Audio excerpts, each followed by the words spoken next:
This mid-year break is an interesting one. I don't know if you were like me, but it was hard to find my daily rhythm, because you want to wake up the 5 a.m. alarm, but it's dark outside, and you don't have to really get rushed to get to school if you're a family with kids. So, it's nice to hit that snooze button 3 or 4 or 5 times. Anyone can relate to that? Just a little bit longer, it's a little bit cold. And then, we didn't have 5 p.m. service, so the Sunday seems to be endless and long. And if it's nice weather like this, we went for a walk on the beach. We actually went to the beach twice.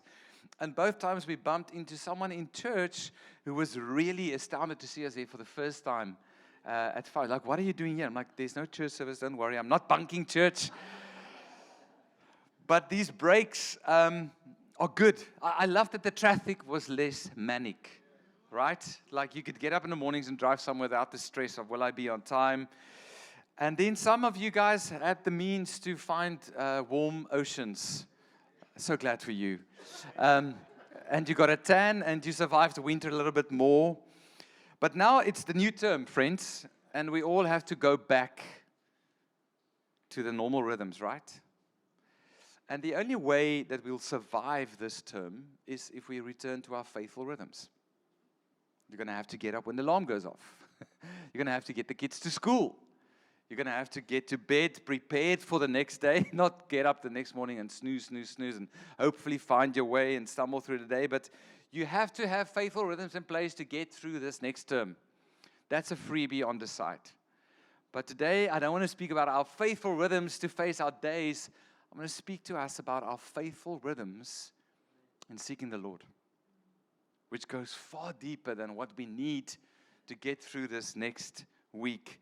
And good news, it's only 2 weeks of this, and then there's a long weekend again, and you guys can snooze the buttons on the 10th of August. But we are in Daniel chapter 6, this journey as we go through the first 7 chapters of the book of Daniel called Thriving in Babylon. How do we remain faithful worshipers in a failing world? And in many ways, this chapter is the one that comes to mind most when we speak about Daniel, because it is this epic moment of Daniel in the lion's den. If you've ever paged through a children's Bible, this is usually one of the top 5 pictures that come up. You might have the one, with Moses walking between the waves, touching the fish that's swimming next to him. That's one that we usually see. Or we see the one of Jesus on the cross and the empty grave. But Daniel is there. There's also always Noah with all the animals on the ark, completely out of context and out of real dimensions. But there they are. The elephant is bigger than the ark, but it's sitting there. But then Daniel and the lions, it's a picture we can all bring to mind. It is the epic of the book. It's this moment that we get to that we all were looking forward to. And what an epic book. The capture of Jerusalem and the people brought to Babylon, young men being defiant and saying, we're going to stand for our God. They're fasting and they face the fiery furnace, and there's dreams that are weird and there's interpretations. And last week they were writing on the wall, and here we are, one man and a pack of hungry man-eating lions. What a moment. Amen. Let's go home. Because that's what it's all about, right? The man who survived the lion's den. We know that when we faithfully read the word, there's always more that comes up. There's always more to discover. And although the plot is about this man who survived the lion's den, there's so much more that we can discover about this man, Daniel, that we will do tonight. The picture that we have of this strong guy who's ready to face the lions is not the one we should leave with tonight. Because in case you didn't listen to last week, he's now in his 80s. He's not the muscle-up guy that you see in the children's church Bibles, the young Daniel that we were introduced to, the teenager. No, he's an opa. He's a legend, one of the legend of legends, and his muscles might be a little bit less. I'm not saying opas can't have muscles, but, they do tend to deteriorate after time. But here an 80-year-old man faces a pack of hungry lions. So let's read the story, most of it for ourselves, and see what can come up to it for us here tonight. Daniel chapter 6, starting in verse 1. It pleased Darius the king to set over the kingdom 120 satraps to be throughout the whole kingdom, and over them 3 high officials, of whom Daniel was one, to whom these satraps should give account, so that the king might suffer no loss. Then this Daniel became distinguished above all the other high officials and satraps, because an excellent spirit was in him. And the king planned to set him over the whole kingdom. Then the high officials and the satraps sought to find ground for complaint against Daniel with regard to the kingdom. But they could find no ground for complaint or any fault, because he was faithful, and no error or fault was found in him. Then these men said, "We shall not find any ground for complaint against this Daniel, unless we find it in connection with the law of his God." Then these high officials and satraps came by agreement to the king and said to him, "O King Darius, live forever. All the high officials of the kingdom, the prefects and the satraps, the counselors and the governors have all agreed that the king should establish an ordinance and enforce an injunction, that whoever makes petition to any god or man for 30 days, except to you, O king, shall be cast into the den of lions. Now, O king, establish the injunction and sign the document so that it cannot be changed according to the law of the Medes and the Persians, which cannot be revoked." Therefore, King Darius signed the document and injunction. When Daniel knew that the document had been signed, he went to his house where he had windows in his upper chamber open towards Jerusalem. He got down on his knees 3 times a day and prayed and gave thanks before his God, as was his custom since early days. Here's the great tension in the chapter. Daniel, just do what everyone else do. Just for 30 days. It's not that bad. Just for 30 days, agree to just be a little bit more like the rest of the world. Show your allegiance only to this Persian king. A very good king to you. In fact, he really likes you. He's about to promote you. Why wouldn't you? And isn't that message so loud to us today? Just be like everyone else for a moment. Just fit into the plans and the way of this world, just briefly. Just for 30 days. We're not asking you to change, all of you, just for 30 days. It's not that bad, Daniel. In fact, you are the greatest amongst us. Just join us for a moment. And Daniel is defiant. Because the question that is really asked is, will you fall before kings or fall on your knees? That's the question that was really asked to Daniel in this moment. It was more than just a little excursion of, hey, just relax for a moment and let your hair down and just be normal like the rest of Babylon. No, there was a real attempt to get to Daniel and say, if we can just find one way to see this guy turn his back on his God, and they think they found it. Daniel, will you too fall before the king? Or will you continue to fall on your knees? Daniel gave us his answer. It's clear in the text. I'm not going to do this. I'm not going to fall for this trick that you're setting up before me. We have to pause right here and ask ourselves, what is king enough in our lives that if it really comes down to it, we would rather serve that than God?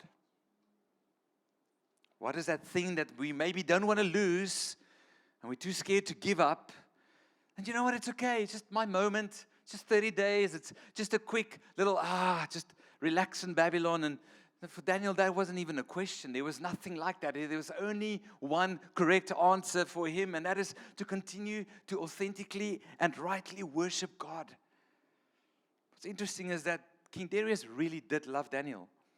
He had all these plans for him, all these big ideas, and Daniel didn't even fall for the temptation to think, well, you know what, maybe if I just for 30 days just fall into this and I come back and the Lord will forgive me, because most the Lord is gracious and He forgives, and none of that reasoning. He says, but maybe it's a good idea. If I serve Him and I become the highest official, imagine what I can do for Jerusalem.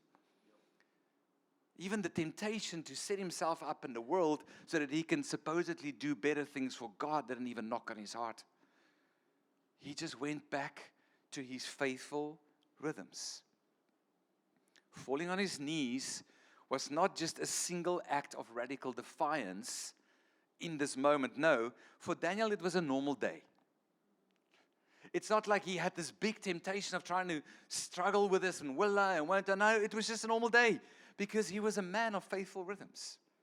When Daniel knew that the document has been signed, he went to his house, up to his room, where the windows are open towards Jerusalem, and he prayed 3 times a day, as was his custom, that he's done from an early age. From being a teenager, perhaps, in this Babylonian world, this grandpa has always been faithfully praying and seeking the Lord. The decree is signed, and Daniel goes, what time is it? Oh, wait, it's time for the afternoon prayer. And there he goes, and he prays. No reaction, no trying to defend, no trying to say, hey, this is unfair, this is against me, you guys are. He's not even trying to fight these guys. It's again, he's just saying, cool, let's go pray. Yes, there's a lion's den, let's go pray. Daniel, but your life, let's go pray. A life of faithful rhythms kept him from falling before the king and kept him falling on his knees before the one and only king. And then the satraps, the governors, all these guys came to King Darius and told them, listen, so your guy Daniel is the perpetrator. He has now come and turned against this injunction. And then the king, because he has sealed this and it can't be revoked, has no choice but to send Daniel to the lion's den. He's in anguish. He's distraught because he loves Daniel. Now let's continue to read. So the king gave the order, and they brought Daniel and threw him into the lion's den. The king said to Daniel, may your God, whom you serve continually, rescue you. A stone was brought and placed over the mouth of the den, and the king sealed it with his own signet ring and with the rings of his nobles, so that Daniel's situation might not be changed. Then the king returned to his palace and spent the night without eating and without any entertainment being brought to him, and he could not sleep. Maybe if you eat and have some entertainment, you sleep better. I don't know. At the first light of dawn, the king got up and hurried to the lion's den. When he came near the den, he called Daniel in an anguished voice. Daniel, servant of the living God, has your God, whom you serve continually, been able to rescue you from the lions? And Daniel answered, may the king live forever. My God sent his angel, and he shut the mouth of the lions. They have not hurt me because I was found innocent in his sight, nor have I done any wrong before you, your majesty. The king was overjoyed and gave orders to lift Daniel out of the den. And when Daniel was lifted from the den, no wound was found on him because he had trusted in his God. Daniel was rescued so that a pack of hungry lions didn't even give him a scratch. We have 2 cats in our house. Don't ask me why, because I still don't know. But they're there. You know, ach liefie, you're so cute.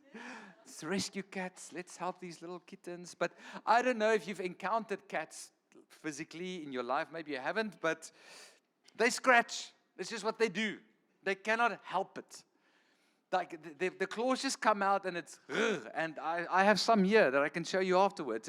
It just happens. It's in their nature. These lions didn't even scratch him. There was no wound. Grandpa Daniel came out of the lion's den unscathed, without any wound. It reminds us a little bit of the guys that were in the fire that came out and didn't even smell like smoke. Right? Do you see the parallel in the stories? They would not then bow before King Neb's golden image. He's not going to pay any allegiance to Darius that is ought to be to God. And he comes out completely unscathed. Daniel, the faithful man, with his faithful rhythms, is faithfully kept by his faithful God. Faithful rhythms. You see, faithfulness produced so much more in Daniel than just the outcome at the end of his rescue. And that's what we're going to discover tonight. And this is exactly what thriving in Babylon is about, that when we faithfully worship God, faithful worship in a falling world, we end up thriving like Daniel himself. The first thing I want to bring your attention to that faithful rhythms do is faithful rhythms forms a reputation. Daniel had this grand reputation amongst everyone in Babylon. Everyone actually loved him. They liked this guy because he was an upright guy. There was no error, no corruption, nothing wrong. The way they described him was good. Like, there's just absolutely no fault we can find in him. He's distinguished amongst the administrators by exceptional qualities. He has an excellent spirit on him. And Daniel kept his faithful rhythms as he has done from a young age, 3 times a day. And as he was seeking the Lord, his reputation was established over time. When we pursue faithful rhythms of seeking God without the greed and the corruption and the foolishness and bad words and laziness and double-mindedness, when they looked at Daniel, they only had good things to say. Wow, what a man. What a leader. What a guy. And that came from him being faithful in his rhythms of seeking the Lord. That's why King David also writes in Psalm 16, excellent in the land are the saints. Isn't that what it should be for us as followers of Jesus? That we are the ones with the greatest reputation? Because we are faithfully formed in His image, as we faithfully find our rhythms to seek Him. And when the world looks at us, there's something different on us than what the rest of Babylon has to offer. I don't think Daniel cared much for his reputation. I just think it was an outflow of his time with the Lord. He didn't go in there trying to think, I'm going to be this man of good repute. No, he just faithfully worshiped the Lord. He was faithful in both work and in worship. There wasn't a separation for him. All of his life was for the Lord, and so he was also the best in his work. He was the most excellent. He never compromised on his faithful rhythms of seeking the Lord, and in the same breath, he worked so excellently that Babylon itself thrived because of his efforts. I don't imagine being the highest ranked official in Babylon that there was only a few things to do, you know? I mean, it was the city of cities. It was the conquering kingdom of the world at that time. Surely Daniel had a lot of work to get to. Nothing in that shows us that he became lazy, that even in his heart there was this dichotomy of this is God stuff and this is the world stuff. No, because he loved God and worshipped Him so well, he said, I'm going to even worship Him in my work. And that gave him a good reputation. Sometimes when we go through our seasons where work is just, and it's real and it happens, and maybe I should not say that as a pastor, because you might be thinking, why is our pastor saying his work is, but it's not. Faithful in work and worship sets up a reputation that the world looks and says there's something excellent on the followers of Jesus. That's what it means to thrive in this world. Sadly, and I've seen this in my pastoral role, there's usually one of 3 things that happens in people's lives. The first one that I see is that busyness is our excuse. I'm so faithful in work that I become unfaithful in worship. Daniel had the incredible tension to hold both. And some say, no, it's all about the Lord. It's all about just worship and worship and worship, and we become completely inactive in our work world. Where for the Lord, He has made us to work. In the beginning, when He created the earth and He placed us in it, He said, work it. Work is good. It's a gift. And Daniel knew that, and his faithfulness brought forward this reputation. So the third option is that work and worship are both a place where we could faithfully serve the Lord. And over time, people will look at us and say, he, she, that one, those people there at Every Nation Helderberg, they have an excellent spirit. His enemies were jealous They kept a close eye on him. There has to be something that we can find in Daniel that can trip him up, and just they could not find it. And this quote really says it so well. It is the highest testimony to a godly man's walk when his most watchful enemies can find no ground of censure, save that if he walks according to the law of God, even where it opposes the ways of the world. The greatest testimony is that they could find no fault in him. The only way they can trip him up is say, hey, for 30 days, it's for 30 days, man. It's for a moment. Pause your worship. And Daniel didn't. Faithful rhythms also fuels our resistance. When calamity strikes, when hard moments come, when crisis hits, it might be too late to try and build the faithful rhythms that we need to be resisting in those moments. See, when you go through anything that is hard, when you have a lion's den moment, when something comes to you, the first response we have in crisis is anxiety, right? Our body goes crazy, our brain reacts, and we get anxious. And it's in that moment where faithful rhythms is what would keep us in a place where we could stay secure. Because we have been formed in the presence of the Lord. Before the real threat of the lions, Daniel also had to deal with the threat of anxiety. He was a normal guy, guys, 80 years old. If you're being told, okay, you're going to be thrown into a den of lions, it would be abnormal to just go, okay, whatever. He had his moment, I'm sure, where all his anxiety went up. But he faced that anxiety and he found his resistance by going back to his faithful rhythms. Again, 3 things I see in pastoral responses. When crisis hit, you get the first group of people who is alarmed, and everyone has to know, and everyone has to be demanded and called upon, and we have to act now, and we need to make plans, and we need to find solutions, and we have to pray on this group, and we need to pray on that group, and did you ask that group to pray? And the church must know about this, and the church must come, and the church must go, and the church must help. And usually, those with those kind of reactions when calamity and crisis aren't the ones that I see at our monthly prayer meetings, or signed up for follow groups, or even regularly come for worship. The faithful rhythms aren't there. Weak rhythms, weak resistance. The second group are those with faithful rhythms, and there's still a crisis, and they still need help, and still could do with prayer cover, and still needs community, but there's a deeper resilience. You can see that they're trying really hard to stand strong in this moment. And I can imagine for the young Daniel and his friends, that's why they needed the community that they've built so that they can withstand the expectations of Babylon.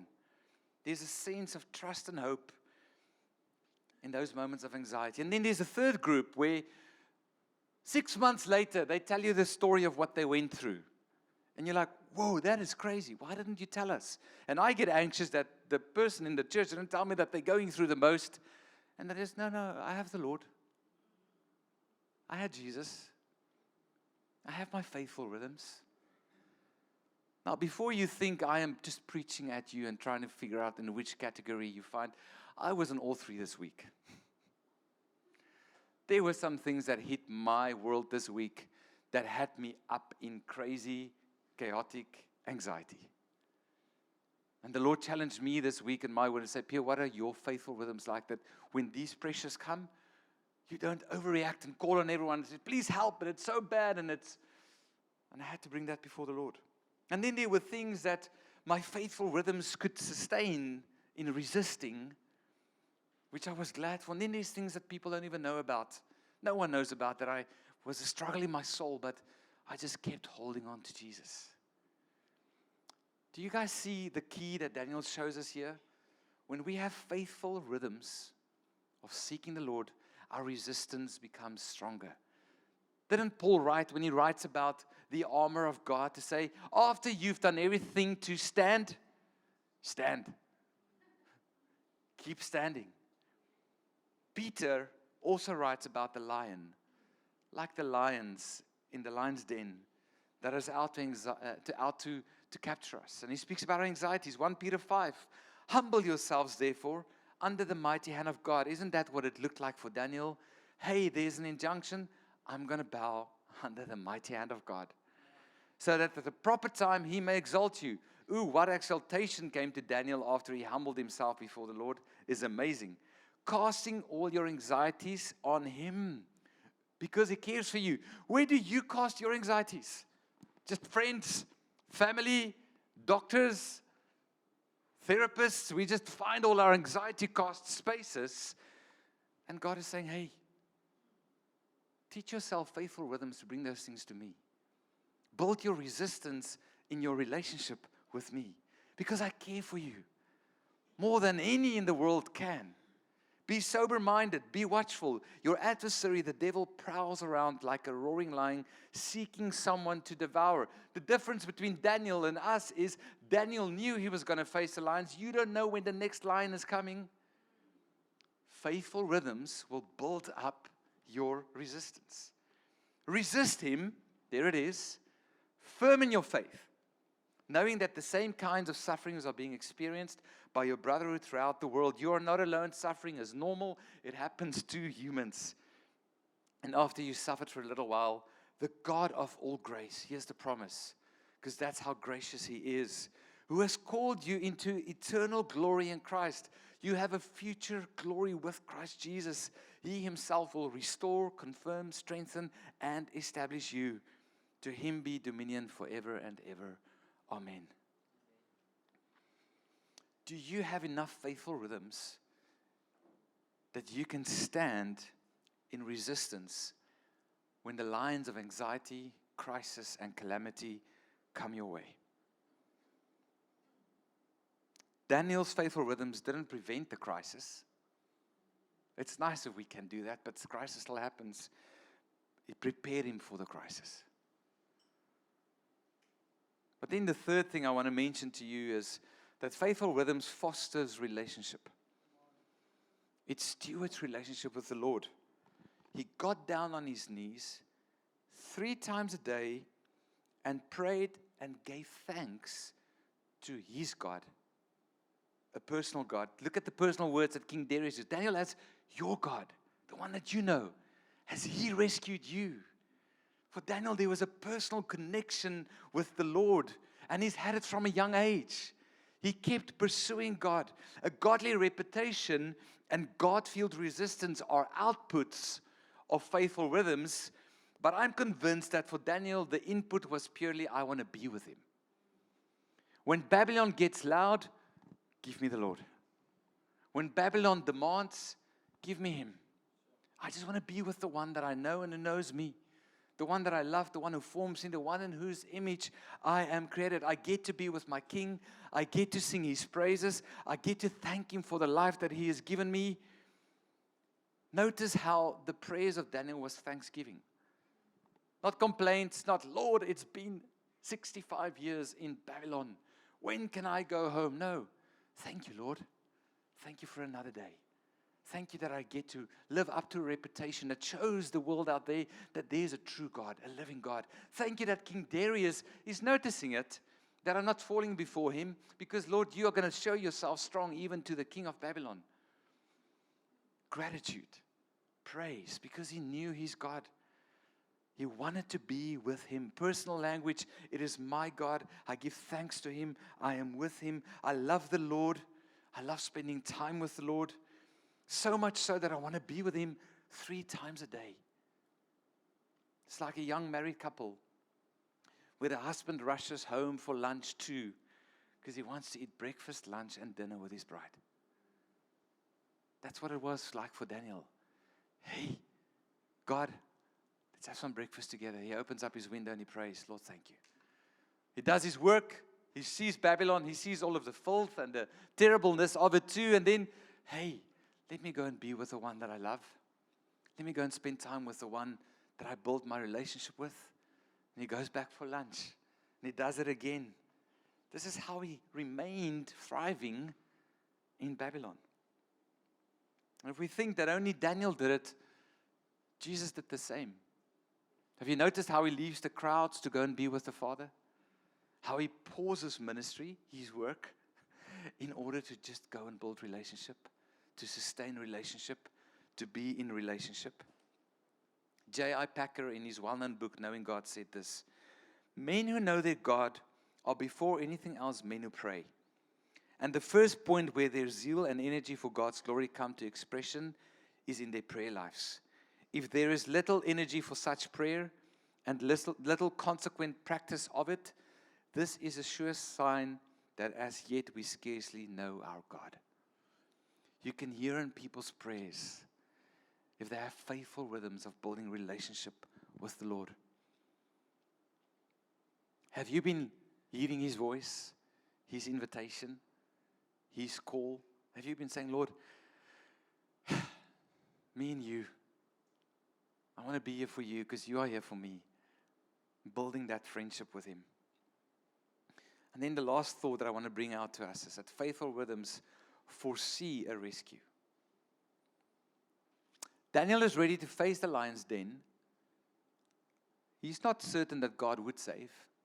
He has a good story of his friends who did the same and got out at the other side. But remember the response to the king? We know our God can. But even if He doesn't, we will not bow before you. He had that same attitude. God can save me, but King Darius, I'm not going to bow down to you.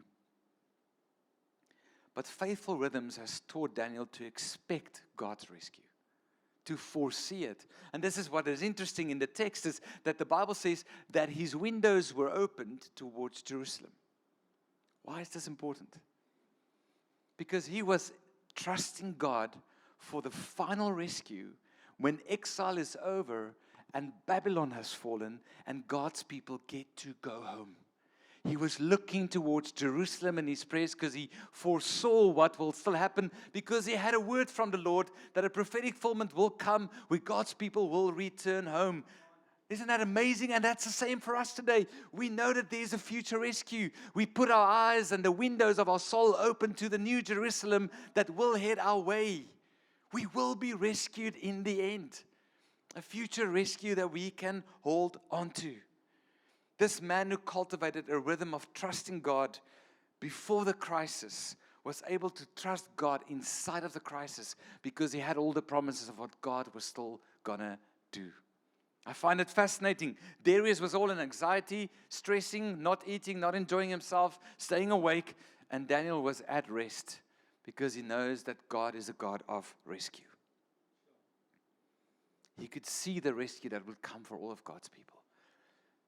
And I'm sure for Daniel, perhaps his thoughts were, well, if it doesn't come for me tonight in the lion's den, I know what he promised for my people.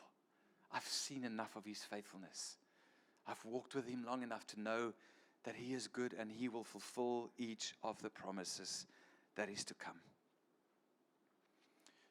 I want to end with this thought. As was his custom, faithful rhythms was his way of life. It wasn't an add-on. It wasn't a sometimes. It wasn't a too busy a week. Let's pause that because I've got to get to this. It sustained his reputation. It helped him to be resisting.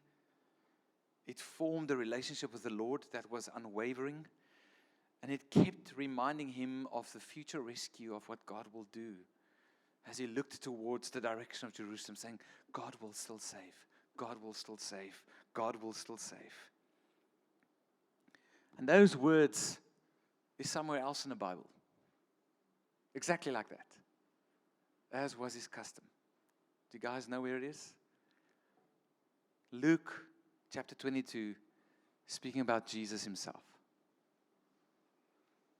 It was the final night, the final supper. Jesus is about to face the hardest moment, going to the cross. And in the text says this, and he came out and went, as was his custom, to the Mount of Olives, to his place of prayer, to the place where he established faithful rhythms in prayer to the Father. And the disciples followed him, and when he came to the place, he said to them, pray that you may not enter into temptation. Form your rhythm. seek the Lord. Remain faithful. And he withdrew from them about a stone's throw and knelt down and prayed, saying, Father, if you are willing, remove this cup from me. Nevertheless, not my will, but yours be done. Sounds a little bit like Daniel. King Darius, not your will, not my will, the Lord's will be done. And there appeared to him an angel from heaven, strengthening him. Do you see the parallel? There's an angel who locked the lion's mouth. There's an angel who strengthened Jesus in his moment as he went to his place of faithful rhythms. And being in agony, he prayed more earnestly. And his sweat became like great drops of blood falling down to the ground. And when he rose from prayer, he came to the disciples and he found them sleeping for sorrow. And he said to them, why are you sleeping? Rise and pray that you may not enter into temptation. What gets me is the rest of the story where Peter faces a little girl at a fire. And she says, hey, but you're one of those Jesus people, aren't you? This was the very temptation that Jesus was warning him about, that he will face. In that moment, he couldn't sustain the faithful rhythm of just staying awake and seeking the Lord. But here's the key for us. Daniel did it, but Jesus too. If Jesus had faithful rhythms of prayer, how much more do we need it? If the one with the greatest reputation of any man ever, far exceeding Daniel, Jesus himself, if the one with the most powerful ability to resist Babylon, if the one with the deepest relationship with the Father himself, and if the one with the most perfect foresight of the rescue that's coming had to have faithful rhythms, as was his custom, how much more we? Daniel was just pointing us to Christ, who showed us too that we have to find a way to fall on our knees, or we will fall before the kings of this world. So the question tonight is, what is your custom? What is your rhythm?